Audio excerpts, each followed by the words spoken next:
one.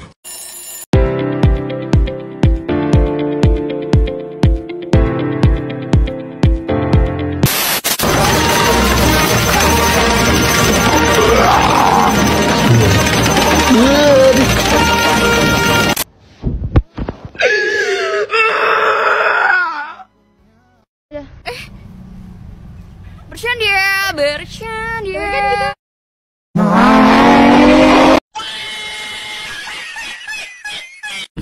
Kita tak tahu siapa.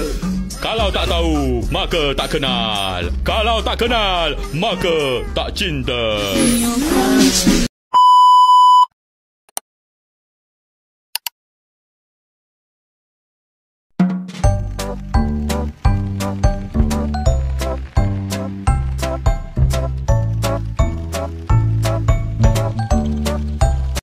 Saya akan menjelaskan materi mengenai kepribadian dan nilai.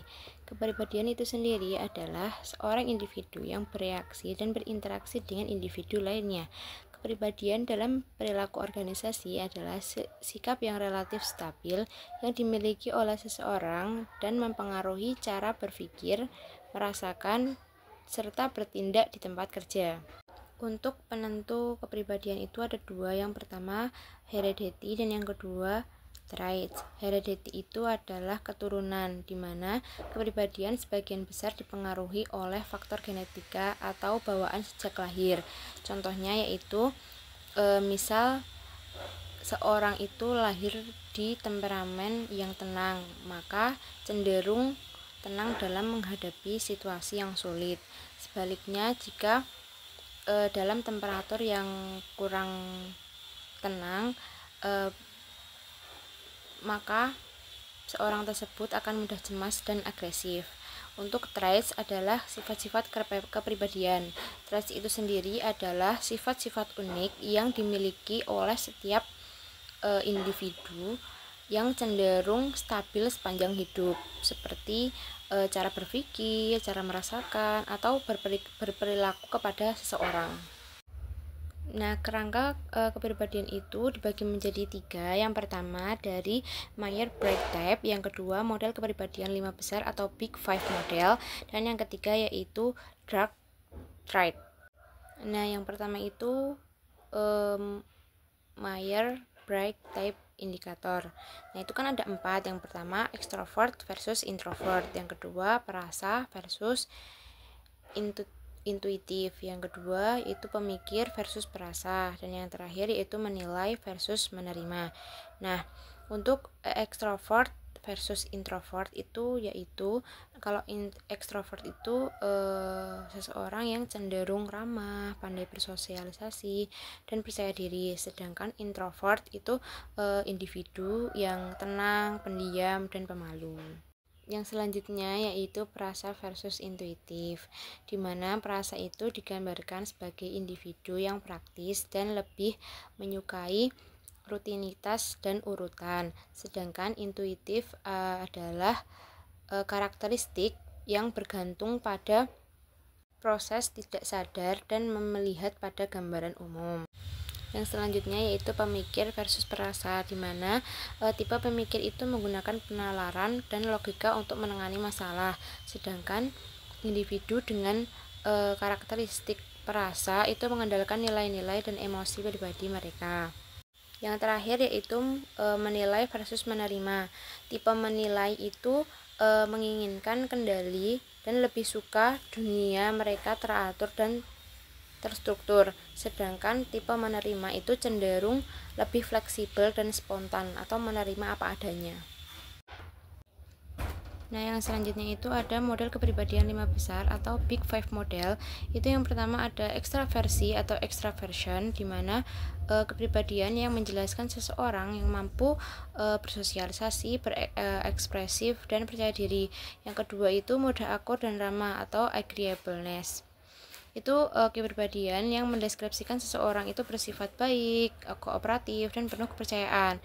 Yang ketiga yaitu kehati-hatian atau conscientiousness, di mana kepribadian yang menjelaskan seseorang yang bertanggung jawab, dapat diandalkan, dan gigih. Yang keempat yaitu stabilitas emosional atau emotional stability. Itu kepribadian yang mengarakterisasi seseorang itu tenang, percaya diri, dan teguh pada pendiriannya atau positif vibes gitu. Terus yang kelima yaitu keterbukaan pada pengalaman atau openness to experience. Itu dimana kepribadian yang menggolongkan seseorang itu berdasarkan lingkup minat atau imajinasi, sensitivitas, dan ketertarikannya terhadap hal-hal yang baru. Nah, yang terakhir itu ada dark trait, itu ada 3 golongan. Yang pertama Machiavellianisme atau seorang individu yang pragmatis, yang cenderung menjaga jarak emosionalnya. Yang kedua ada narsisme atau kecenderungan untuk sombong, memiliki sifat yang berlebihan atas pentingnya diri. Dan yang terakhir ada psikopat atau kecenderungan sedikitnya kepedulian atas orang lain dan kurangnya rasa bersalah atau menyesal saat tindakannya itu menyebabkan bahaya orang lain. Nah, yang selanjutnya itu ada kepribadian dan situasi. Di situ dibagi menjadi 2 teori. Yang pertama teori kekuatan situasi dan yang kedua teori aktivasi sifat. Nah, teori kekuatan situasi itu adalah teori yang mengindikasi bahwa cara kepribadian bertranslasi ke dalam perilaku bergantung pada kekuatan situasi. Nah, yang kedua yaitu teori aktivasi sifat, di mana teori ini adalah teori yang memprediksi bahwa beberapa situasi, peristiwa, atau intervensi itu mengaktifasikan sebuah sifat lebih dari yang lainnya. Nah, di dalam teori kekuatan situasi itu dibagi menjadi 4. Yang pertama ada kejelasan atau clarity, yang kedua atau konsistensi, yang ketiga yaitu batasan atau constraints, dan yang terakhir ada konsekuensi atau consequences. Nah, tadi kan sudah menjelaskan apa itu kepribadian. Nah, yang selanjutnya itu menjelaskan tentang nilai. Nilai atau value itu menunjukkan alasan atau keyakinan dasar bahwa cara pelaksanaan atau keadaan akhir tertentu itu lebih disukai secara pribadi atau sosial dibandingkan cara pelaksanaan atau keadaan akhir yang berlawanan. Nah, sistem nilai atau value system itu adalah sebuah hierarki yang di dalamnya pada sebuah peringkat atas nilai-nilai individu dari sisi intensitasnya.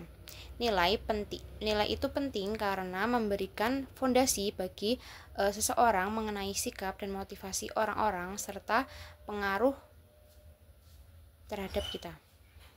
Nah, untuk jenis-jenis nilai itu dibagi menjadi 2. Yang pertama nilai terminal dan yang kedua nilai instrumental. Nilai terminal itu adalah keadaan akhir kehidupan yang diinginkan atau tujuan-tujuan yang ingin dicapai seseorang selama masa hidupnya. Untuk nilai instrumental adalah perilaku atau cara-cara yang lebih disukai untuk mencapai nilai-nilai terminal seseorang. Nah, yang selanjutnya itu ada kepribadian dan nilai individu di tempat kerja. Nah, di mana kepuasan dan keinginan individu untuk meninggalkan sebuah posisi pekerjaannya itu bergantung pada seberapa baik individu itu mencocokkan kepribadiannya dengan sebuah pekerjaannya. Nah, yang kedua adalah kecocokan orang dengan organisasi atau person organization fit, di mana mereka itu tertarik pada pilihan organisasi yang sesuai dengan nilai-nilai mereka dan mereka itu meninggalkan organisasi yang tidak cocok dengan nilai kepribadiannya.